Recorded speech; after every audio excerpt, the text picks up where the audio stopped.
Bokase mace-bice masih mantep di Grebek. Warga perairan Sungai Musi di Mariana, Banyuasin digegerkan dengan adanya penemuan kerangka manusia yang tidak utuh lagi. Polisi melakukan penyelidikan terkait penemuan kerangka mayat tanpa identitas tersebut.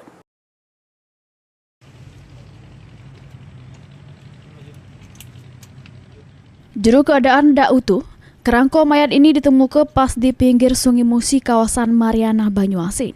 Sebagian badan bagian pucuk sudah hilang, nyiso ke bagian bawah bae terbungkus celana. Oleh polisi bersama Basarnas Palembang, kerangka mayat tersebut dievakuasi ke Makodit Polair Polda Sumsel. Guna identifikasi lebih lanjut, kerangka tersebut digawa ke Rumah Sakit Bayangkara Palembang. Polisi melakukan penyelidikan untuk mengungkap identitas sama penyebab kematian korban.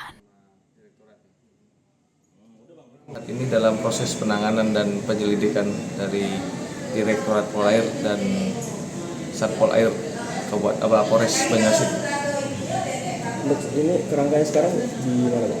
Saat ini untuk kerangka sudah dikirim ke rumah sakit untuk dilakukan proses identifikasi dan saat ini masih menunggu hasilnya lebih lanjut. Kerangka ini ditemukan pertama kali oleh sopir mobil pengangkut padi yang nak mandi pagi di pinggir sungai. Sopir tersebut terkejut nemu kerangka badan bagian bawah yang terbungkus celana jenis biru sama celana pendek warna abang. Mulyadi, PAL TV.